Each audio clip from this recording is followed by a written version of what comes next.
ओम शांति, ओम शांति, ओम शांति।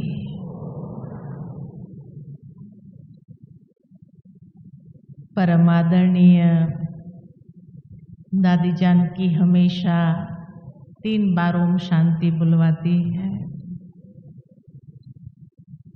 और ये तीनों बार की ओम शांति का मतलब बताती है कि मैं कौन, मेरा कौन और मुझे क्या करना है।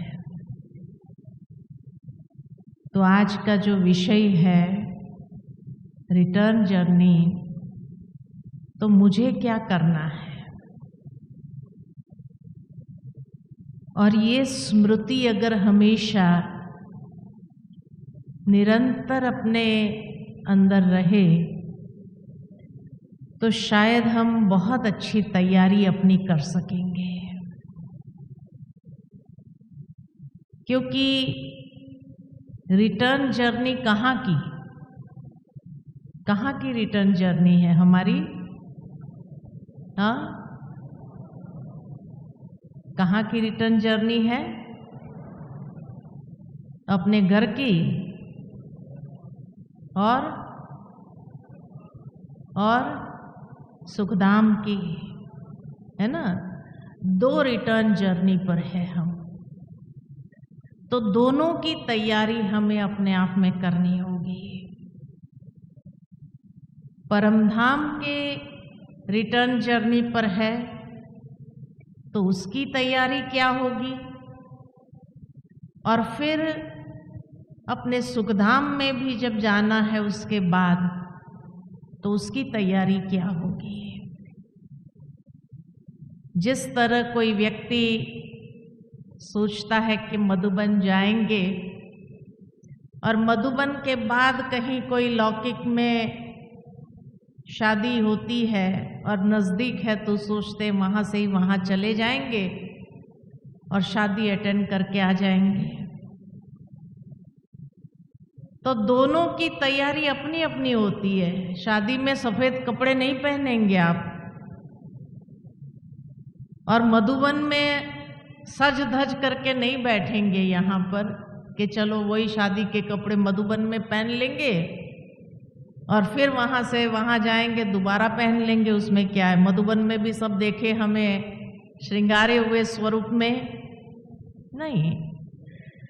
दोनों जगह अगर जाना है एक ही ट्रिप में तो दोनों की अटैची अपनी अपनी बनाएंगे, आप अलग अलग रखेंगे। ठीक इसी तरह हमें भी अपने घर जाना है और वहां से ही आगे सुखधाम जाना है।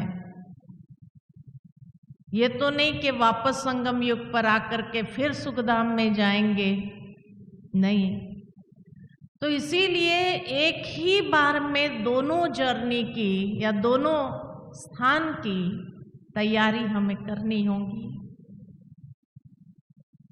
क्योंकि जैसे 2-4 दिन पहले ही बाबा ने कहा कि हमारे 2 शिवालय है, परमधाम निराकार शिवालय है तो सतयुग हमारा साकार शिवालय है।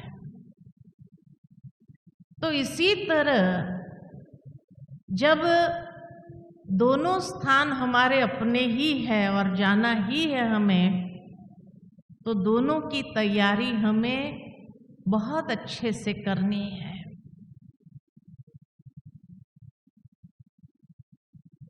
तो क्या तैयारी करेंगे, क्या तैयारी करनी होगी दोनों स्थान पर जाने के लिए?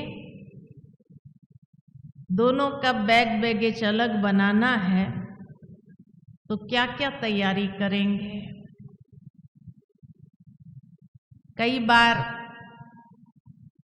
कई लोग सोचते हैं कि भाई बस एकदम निराकार स्थिति में ही जाना है, परमधाम जाना है ना पहले, तो उसकी तैयारी पहले कर देते हैं।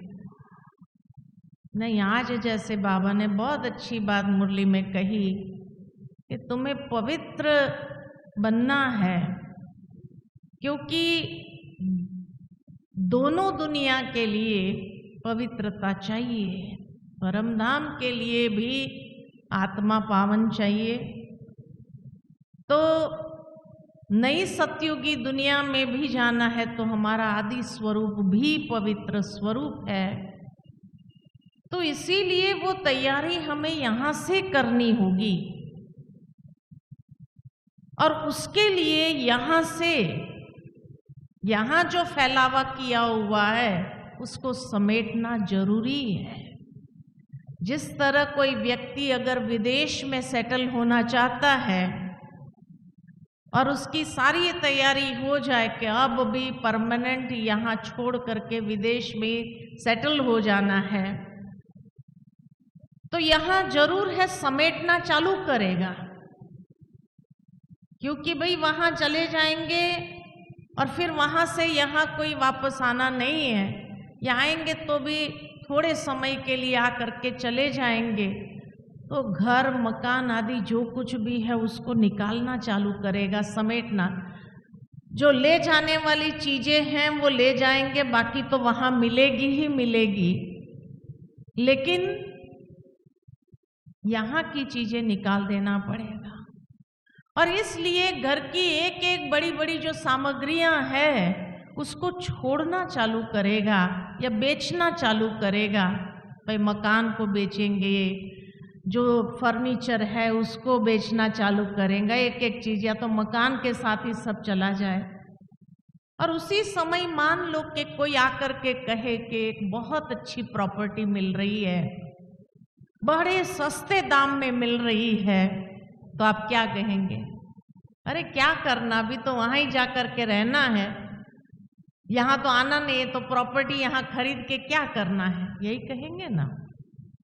ठीक इसी तरह अब यहाँ इस दुनिया की बढ़िया से बढ़िया चीज भी क्यों ना हो, लेकिन जब हम रिटर्न जर्नी पर है तो समेटना ही है।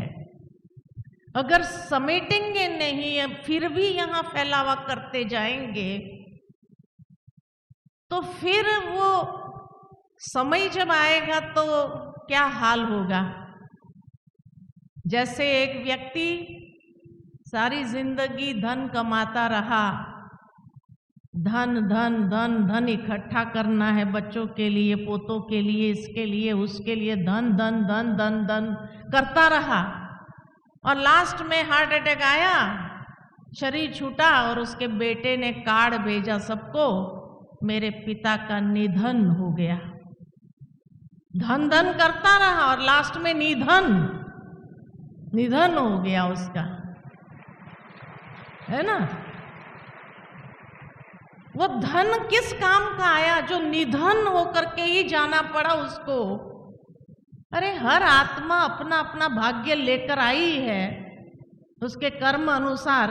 तुम पुत्र पौत्रे के लिए क्या इकट्ठा करेगा, उसके भाग्य में अगर नहीं है, उसने पिछले जन्म में ऐसे अच्छे कर्म ही नहीं किए हैं, तो तुमने इकट्ठा किया तो भी कहीं ना कहीं उड़ा देगा, खत्म कर दे।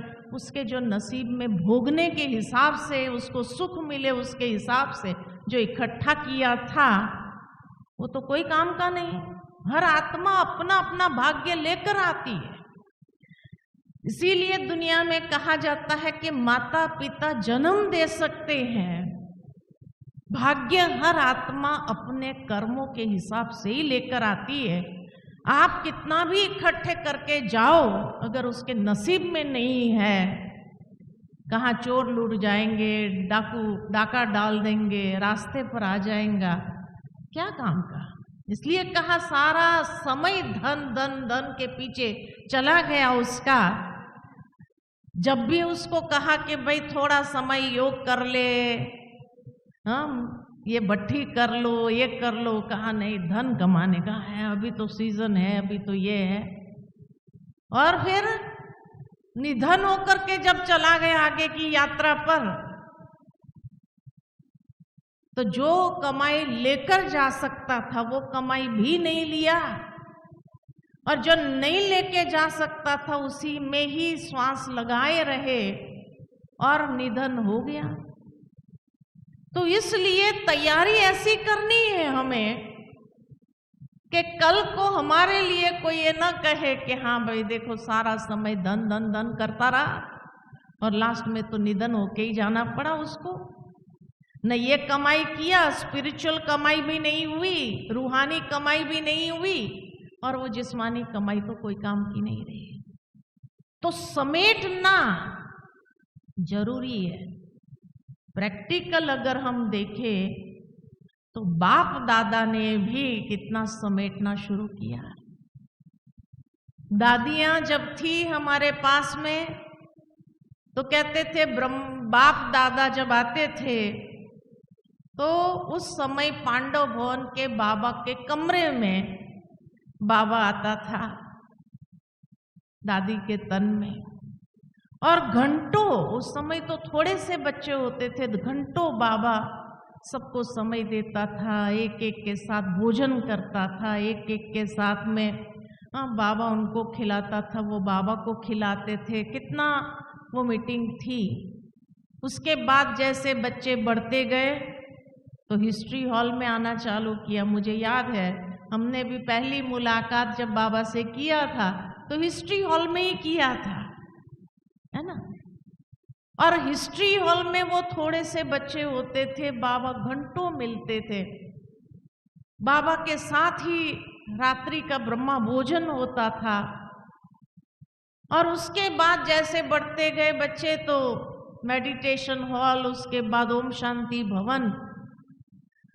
तो जो बाबा ऑल्टरनेट डे पर आता था पहले, उसके बाद 15 दिन में एक बार आना शुरू कर दिया, है ना, या हफ्ते में एक बार आना शुरू किया। उसके बाद 15 दिन में एक बार आना शुरू हुआ। और उस समय बाबा जो एक एक से पर्सनल मिलते थे, उसके बाद ग्रुप ग्रुप मिलना चालू किया, सेंटर वाइज, उसके बाद जोन वाइज मिलना चालू किया। और नीचे जब शांतिवन में आना शुरू किया तो बस इकट्ठा एक बार बाबा पहले पूरी पूरी रात बैठता था, एक एक ग्रुप से मिलता था, और फिर यहाँ शांतिवन में 10 बजे तक 12 बजे तक मैक्सिमम बाबा। तो बाबा ने भी समेटना शुरू किया था, और समेटते समेटते समेटते अब क्या हो गया, समेट लिया ना बाबा ने। ये समय का सबसे बड़ा इशारा है कि जब भगवान ने समेट लिया तो वो समय कितना नजदीक होगा, सोचने की बात है। तभी तो भगवान ने समेट लिया।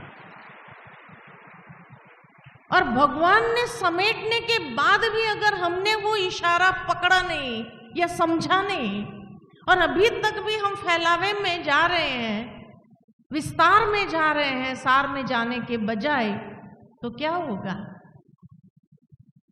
फिर हम ये ना कहे कि अरे हमने तो समझा ही नहीं था कि इतना कम समय रह गया है, हम तो सोचते थे इतना साल बाकी है, अभी 100 साल में तो इतने साल बाकी है। उसी आधार से चलते रहे, लेकिन एक गलत फहमी थी कि इतने साल बाकी है। तो इसीलिए जब भगवान ने समेटना शुरू कर दिया तो ये सबसे बड़ा समय का इशारा है कि अब वापस जाने की हमारी तैयारी कितनी परसेंटेज की हो जानी चाहिए, और कितने परसेंटेज की हो जाने के लिए, ताकि हम निश्चिंत रहे आगे के सफर के लिए। ये नहीं कि अंतिम घड़ी आ जाए और हम सोचे अरे मैंने तो कुछ तैयारी ही नहीं किया था। आप जब मधुबन आते हो तो अपनी रिटर्न टिकट लेकर के आते हैं ना, और रिटर्न टिकट है आपके पास तो निश्चिंत होकर के हर क्लास अटेंड करते हैं।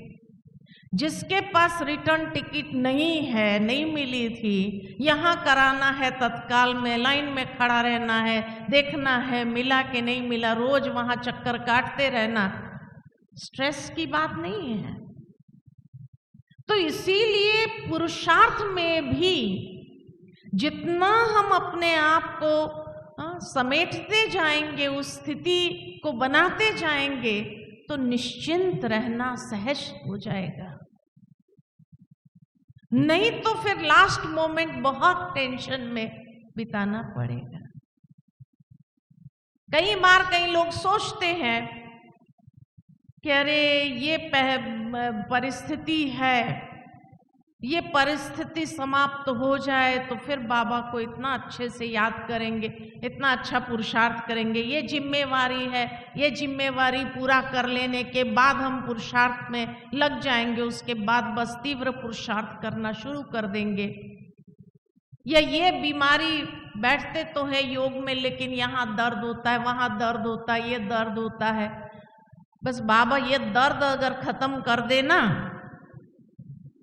फिर तो मैं अच्छे से पुरुषार्थ करने लग जाऊं। लेकिन सोचने की बात है कि बाबा को याद करेंगे तब दर्द खत्म होगा या दर्द खत्म होगा तब बाबा को याद करेंगे? क्या करेंगे? हाँ? कहीं हम उल्टा हिसाब तो नहीं लगा रहे हैं? बाबा ने हम बच्चों को ये गारंटी किया है कि बच्चे तुम याद की मस्ती में रहो तो कर्म भोग भी चुकतू हो जाएगा। हम सोचते कर्म भोग चुकतू हो जाए फिर बाबा को याद करे, ये नहीं होगा।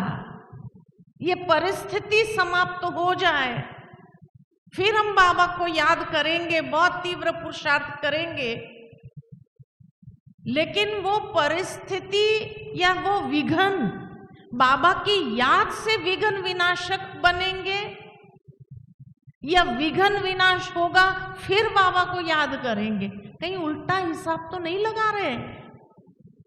क्या कर रहे हैं? तो इसीलिए जिस तरह एक व्यक्ति ट्रेन में जा रहा है या पैदल भी अगर जा रहा है तो साइड सीन तो आती रहेगी ना। हम कहें ये साइड सीन समाप्त हो फिर मैं आगे बढ़ूं,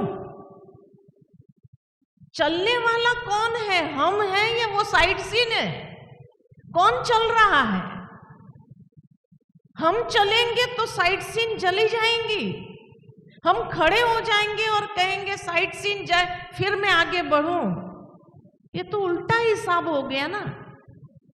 तो रिटर्न जर्नी पर है हम, तो साइड सीन की परवाह मुझे नहीं करना है, मुझे चलते जाना है, पुरुषार्थ में मुझे आगे बढ़ते जाना है।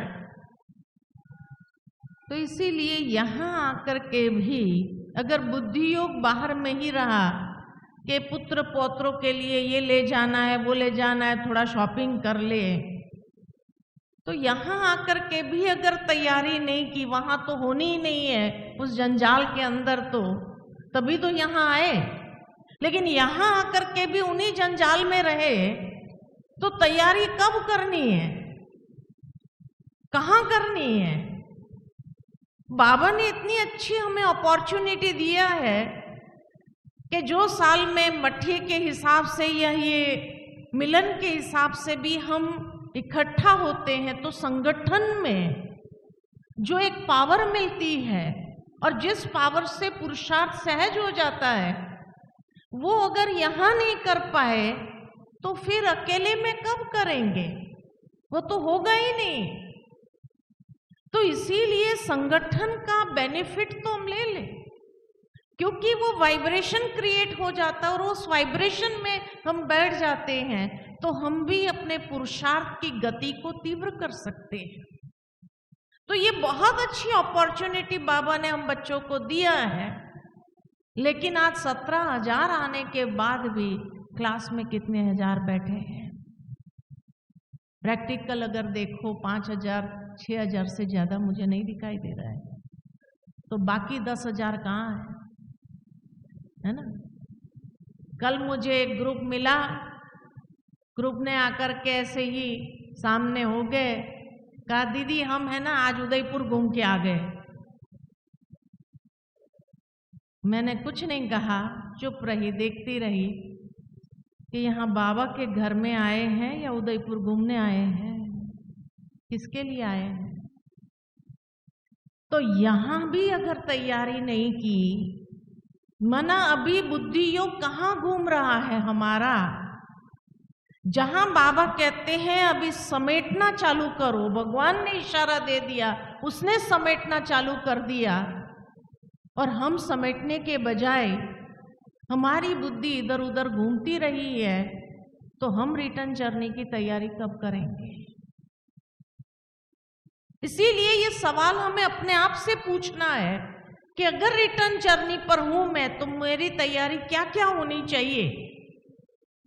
क्योंकि जैसे एक समझदार व्यक्ति यात्रा पर जाने के लिए सब कुछ काम की चीजें रख देता है, ये नहीं कि फिर कहे अरे ये तो भूल ही गए हम लाना, ये तो रह ही गया हमारा, है ना। दुनिया में फिर भी जर्नी पर जाते हैं तो भाई साबुन पेस्ट आदि जो भी छूट गया तो ले लेते हैं, लेकिन ये रिटर्न जर्नी की तैयारी में अगर कहीं चूक हो गई तो बाकी आगे क्या मिलने वाला है? आगे कुछ नहीं मिलने वाला है।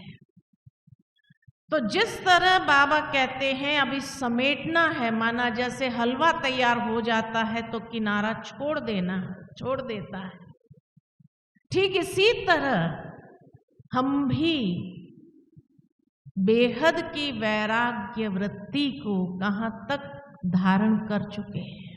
ये पहली तैयारी है कि अब हलवा किनारा छोड़ देना चाहिए। लेकिन किनारा छोड़ देने का मतलब ये नहीं है कि गृहस्थ व्यवहार में रहते हुए लोगों से हमें बोलना ही बंद कर देना है। नहीं, हम सतयुगी आत्माएं हैं जो संगठन में रहना जानती है, एक दूसरे से संस्कारों की रास मिलन करना जानती है। वहां रास करना है हमें, तो वो रास के संस्कार भी तो यहाँ, तो दोनों चीज का बैलेंस, एक तरफ किनारा, किससे? व्यक्तियों से नहीं,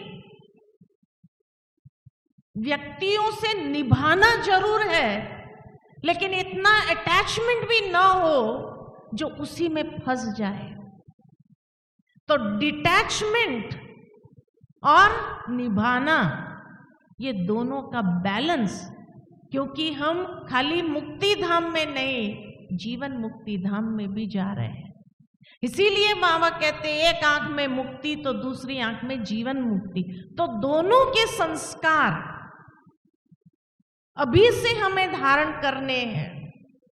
व्यवहारिक कुशलता भी हो, क्योंकि जीवन मुक्ति धाम में प्यार, मिठास, संस्कार मिलन, नम्रता, सत्यता, पवित्रता, ये सद्गुण भी है सतयुग के लिए। तो उसकी तैयारी, उसके जेवर के सेट तैयार रखने हैं। बाबा की एक मुरली मुझे याद आती है। बाबा ने कहा हर रोज अलग अलग सेट पहनो,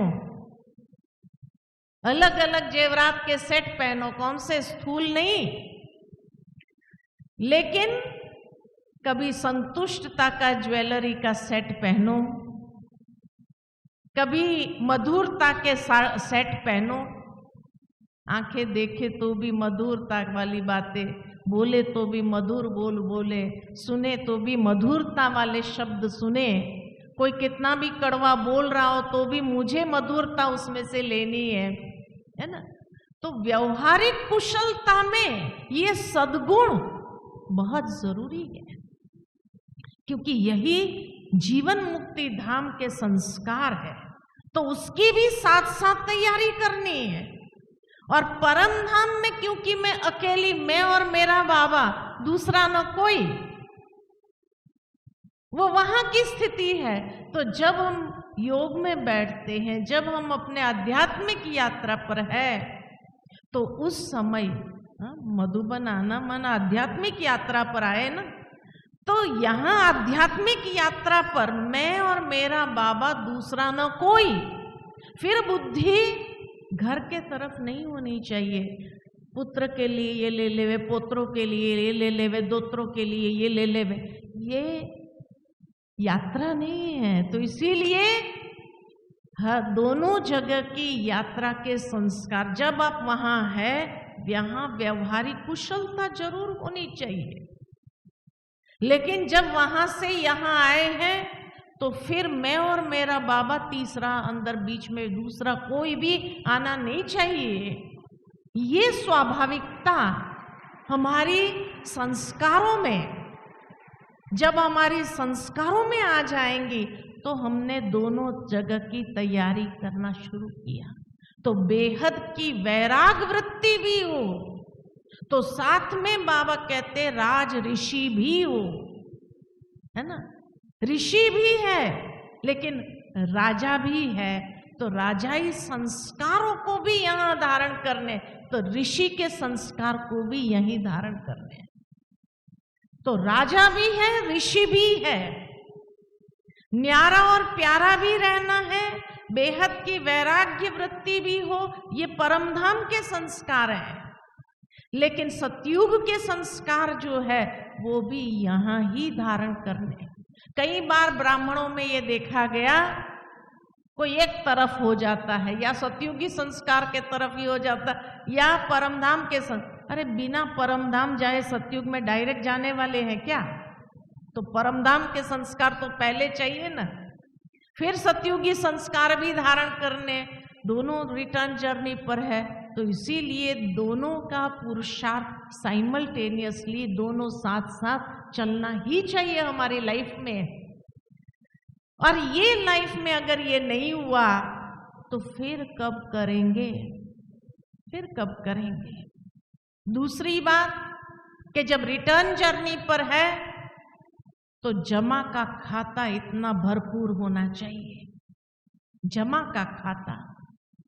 जैसे किसी को पूछा जाए मधुबन चलेंगे, हाँ चलेंगे, जरूर चलेंगे, लेकिन मधुबन आने के लिए भाड़ा का, टिकट का पैसा भी नहीं है, तो कैसे चलेंगे? कम से कम इतना तो जमा किया हो कि यहां मधुबन तक की टिकट तो निकाल सके।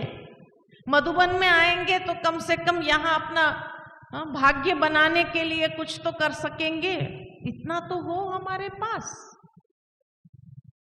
चलो टिकट का पैसा यहां तो इस दुनिया में तो कोई भी दे देगा, लेकिन जब यहां से रिटर्न जर्नी पर हम है तो मेरे पास इतना जमा है। कौन सा जमा का खाता अपना तैयार करना है और कितना चाहिए वो? 3 जमा के खाते के बारे में बाबा हमेशा बताता है। पहला जमा का खाता स्व पुरुषार्थ द्वारा प्रारब्ध जमा होना चाहिए। स्व पुरुषार्थ किसको कहा? स्व पुरुषार्थ किसको कहा? तो अमृत वेले से लेकर रात्रि तक श्रीमत के आधार पर जो कर्म किए वो स्व पुरुषार्थ हो गया। श्रीमत के आधार पर हर कर्म वो स्व पुरुषार्थ। अमृत वेले की श्रीमत बाबा ने दी, अमृत वेले हम उठे, बाबा को प्यार से याद किया, ये स्व पुरुषार्थ है। बाबा ने मुरली चलाई, वो मुरली का जो अध्ययन प्यार से हमने किया, एक एक बात को हमने धारण किया अपने जीवन के अंदर, या जो बाबा ने मुरली के अंदर बातें कही उन बातों को समाते गए अंदर में और प्रैक्टिकल जीवन की धारणाओं में उसको लाते गए, ये स्व पुरुषार्थ है ना। जहां सिर्फ मेरा कनेक्शन है, अमृत वेले का कनेक्शन सिर्फ मेरा है, जहां मुझे अपने जमा करना है तो उससे प्रारब्ध की जमा का खाता, तो स्व पुरुषार्थ द्वारा प्रारब्ध को जमा करना है ना। दूसरा है कि सेवा द्वारा पुण्य का खाता जमा करना। बाबा ने इसीलिए हम बच्चों को कहा, बच्चे स्व पुरुषार्थ और सेवा अंत घड़ी तक चलनी चाहिए। सेवा का सेवा द्वारा पुण्य का खाता जमा करना, क्योंकि ये पुण्य का खाता भी बहुत, जो हमने किया है वो पुण्य हमारा ही साथ में चलने वाला है। तो स्वपुरुषार्थ द्वारा प्रारब्ध का खाता भी साथ में चलना है। सेवा जो किया है, तन मन धन जन संबंध संपर्क मनसा वाचा कर्मणा समय श्वास शक्ति, जिस भी तरीके से सेवा किया, वो सेवा हमारा पुण्य का खाता बढ़ाती है। कितने तरीके से सेवा कर सकते हैं। जितना सफल किया, समय श्वास शक्ति सफल किया, उतनी सफलता हमारे पुण्य के खाते में भरती जाएगी, जमा होती जाएगी। क्यों ये सेवा भी करनी है हमें? क्योंकि ये कहाँ काम आना है। तो स्वपुरुषार्थ द्वारा जो प्रारब्ध का खाता है, उसी के आधार पर सतयुग और त्रेता युग, 2 युग चलेगा। सतयुग और त्रेता युग के, सतयुग के 8 जन्म, त्रेता के 12 जन्म, 20 जन्म हमें चलाना है। तो स्वपुरुषार्थ द्वारा जो प्रारब्ध जमा किया, उसी से, इसलिए बाबा ने कई बार हम बच्चों को मुरली में कहा है, जितना ज्ञान रतन यहाँ इकट्ठा किया, उतना वहां स्थूल रतन मिलेंगे आपको। तो स्वपुरुषार्थ द्वारा प्रारब्ध का खाता सतयुग और त्रेता युग में काम आने वाला है। वहां एक एक जन्म का स्टेटस फाइनल करेंगे हम स्वपुरुषार्थ द्वारा। इसीलिए प्रैक्टिकल ब्रह्मा बाबा ने, मम्मा ने भी, ये नहीं था बाबा के मन में कभी भी कि भाई मैं तो शिव बाबा का रथ हूं इसीलिए मुझे सहजता से मिल जाएगा। नहीं, बाबा ने भी एक एक बात का पुरुषार्थ किया और प्रैक्टिकल बच्चों के लिए एग्जाम्पल बने। तो स्वपुरुषार्थ द्वारा प्रारब्ध का खाता ये सतयुग और त्रेता युग में काम आता है, और सेवा द्वारा जो पुण्य का खाता है वो द्वापर कलयुग में काम आएगा। 63 जन्म, 63 जन्म उस पुण्य के बेसिस पर हमें एक एक जन्म मिलेगा। इसीलिए बाबा ने कई बार मुरली में कहा है कि जो ये संस्कार यहां से धारण करेंगे हम सेवा करने का भी, तो द्वापर कलयुग में दान करके पुण्य कमाते हैं या सेवा करके पुण्य कमाते हैं। इसलिए कई सोशल ऑर्गेनाइजेशंस जो दुनिया में है, वो सेवा के संस्कार यहाँ वाले हैं। जो यहाँ के सेवा के संस्कार हैं, उसी से 63 जन्म हमने चलाया। जैसे बाबा कहते हैं कि कई बार कोई अगर हॉस्पिटल में दान करता है तो दूसरे जन्म में हेल्थ अच्छी मिलती है, एजुकेशन में दान करता है तो अच्छा दिमाग मिलता है। तो वो 63 जन्म जो चला, उसी बेसिस पर चला, दान करके या सोशल कार्य करके ये करा। लेकिन जो सेवा करते हैं हम, ये कितने प्रकार से जो सेवा किया, तन मन धन समय श्वास शक्ति मनसा वाचा कर्मणा, ये जितने भी तरीके से हमने सेवा किया या उसको सफल किया, वो संस्कार जब आत्मा ले जाती है तब वहां वो दान करके पुण्य कमा करके उस जन्म को चलाती है। इसीलिए ये सेवा करना भी आवश्यक है, क्योंकि यही बेसिस बन जाता है वो 63 जन्म। आप सोचो कि बाबा का ज्ञान मिलने से पहले का जन्म कैसा था। बाबा का ज्ञान मिला, ये लास्ट बर्थ भी कैसा था। दुनिया के आत्माओं के हिसाब से बहुत अच्छा था। इतनी अच्छी बुद्धि थी जो भगवान को तो पहचान सके। विद्वान है दुनिया के लोग, लेकिन फिर भी उनके पास वो बुद्धि नहीं जो भगवान को पहचान सके। और बाबा के बच्चे साधारण होंगे, अनपढ़ होंगे, लेकिन भगवान को पहचानने की बुद्धि है। तो इतनी अच्छी बुद्धि लास्ट जन्म में भी तो है। तो 63 में द्वापर के पहले जन्म में कितनी अच्छी बुद्धि होगी, सोचो। अच्छा, दुनिया के हिसाब से चरित्र इतना अच्छा था चरित्र अच्छा था तभी तो बाबा का ज्ञान ने आकर्षण किया और यहाँ चरित्र निर्माण हो रहा है। ये शुरू कर दिया पुरुषार्थ हमने, इसी लिए तो बाबा के पास आए। आज दुनिया की आत्माओं का चरित्र देखो कैसा है, तो लास्ट जन्म में भी इतना अच्छा चरित्र मिलना, इससे बड़ा भाग्य और क्या हो सकता है। तो ये यहां जो जमा किया हुआ है वो 63 जन्म खा रहे हैं। 63 जन्म तक लास्ट कलयुग का लास्ट जन्म का भी क्वालिटी इतना अच्छा है। भले धन नहीं होगा, भले चीज नहीं होंगी, साधारण होंगे, लेकिन जीवन की क्वालिटी, विचारों की क्वालिटी तो अच्छी है। आज लोग डिप्रेशन में पड़े हैं दुनिया के अंदर, और बाबा के बच्चों को देखो कोई डिप्रेशन में है हा?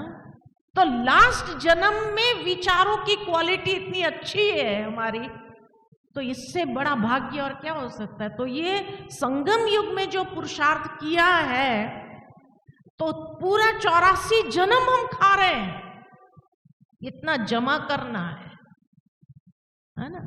तो 63 जन्म के जो पाप कर्म किए हैं, विकर्म किए, उसको चुकतू भी करना है और जमा भी करना है 84 जन्म का।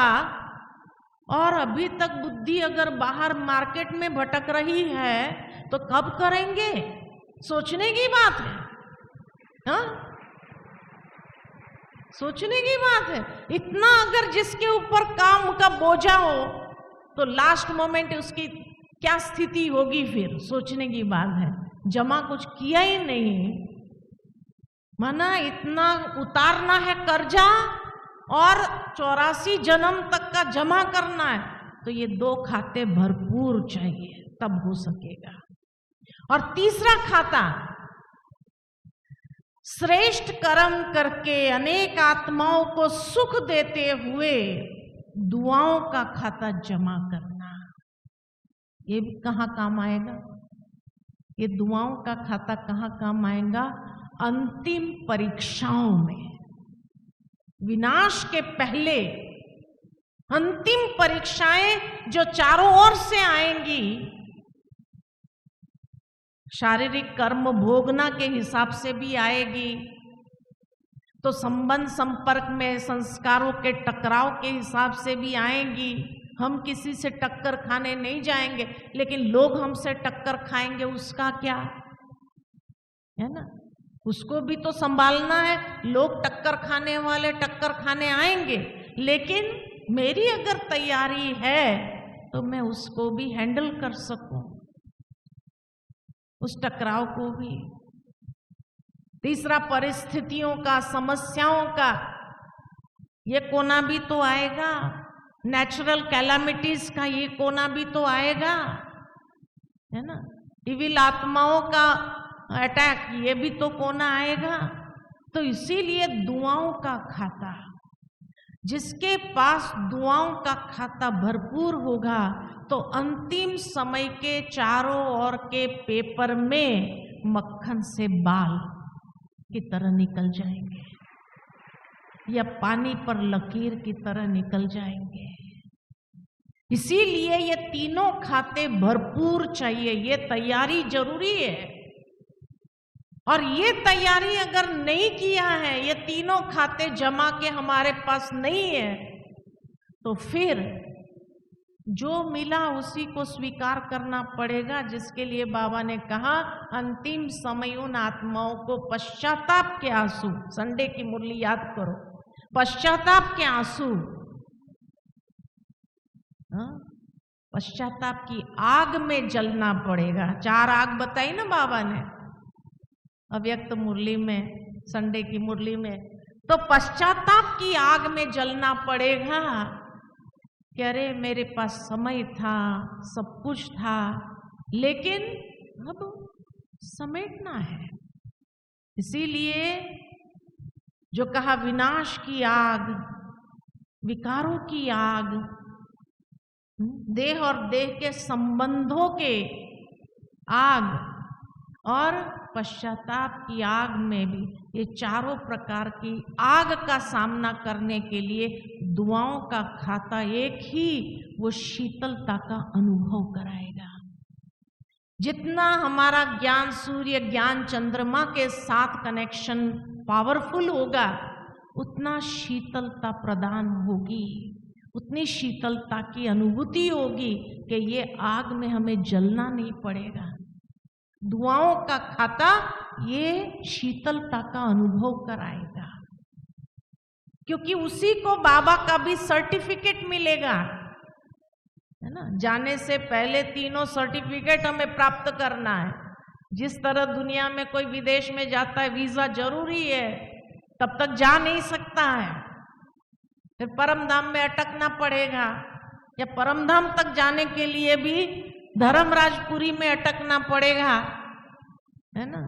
वीजा ही नहीं है, तीनों सर्टिफिकेट चाहिए। स्वयं स्वयं से संतुष्ट, परिवार मुझसे संतुष्ट, ये ब्राह्मण परिवार भी या जो भी संबंध संपर्क में सभी मुझे संतुष्टता का सर्टिफिकेट देवे, और बाबा मुझसे संतुष्ट। ये तीनों सर्टिफिकेट होंगे तब पास विथ ऑनर के धर्मराज के पास भी सलामी मारते हुए निकल जाएंगे परमधाम, वहां भी अटकन नहीं होगी। लेकिन जिसके पास ये तीनों सर्टिफिकेट नहीं है, उसका हाल क्या होगा? रिटर्न जर्नी में कितना पेनल्टी भरनी पड़ेगी। इसलिए बाबा कहते रिफाइन नहीं हुए तो फाइन भरना पड़ेगा। तो पेनल्टी भरनी पड़ेगी परमधाम जाने के लिए भी, कि भाई रिटर्न टिकट तो तुमने लिया ही नहीं है, या लिया तो ये तो सब पूरा है ही नहीं। इसीलिए हम सोचते रहे कि हमारी रिटर्न टिकट कंफर्म हो गई है, लेकिन कंफर्म हुई नहीं लास्ट तक, तो पेनल्टी तो भरनी पड़ेगी, फाइन तो भरनी पड़ेगी। और तब तक वहां समय तो निकल जाएगा। समय किसी के लिए रुकता नहीं है। सतयुग चालू हो जाएगा, वो आत्माएं नीचे उतर आएंगी, है ना। फिर त्रेता युग, तब तक हम पेनल्टी भर रहे हैं, और त्रेता युग भी पूरा हो गया तो मैं कहाँ आऊंगी। तो इसीलिए मुझे इतनी पेनल्टी न भरना पड़े कि वो पेनल्टी भरने के बाद परमधाम में जाके रेस्ट करना पड़े और फिर नीचे आऊं तो नीचे समय पूरा हो गया। सतयुग में भी नहीं आ सके, त्रेता के भी अंत में आना पड़ा। भाई एक बार ज्ञान लिया है तो आएंगे तो जरूर स्वर्ग में, लेकिन स्वर्ग में भी कौन सी क्वालिटी का जन्म मिला ये देखना है। पेनल्टी भरते भरते क्वालिटी ऑफ लाइफ कहाँ हो गई। तो इसीलिए जैसे दुनिया में कहते हैं लोग श्री कृष्ण के भी भक्त है, श्री राम के भी भक्त है। शायद दुनिया में आज श्री राम के भक्त ज्यादा होंगे, लेकिन आज किसी को भी अगर पूछा जाए राम सीता बनेंगे तो क्या कहेंगे?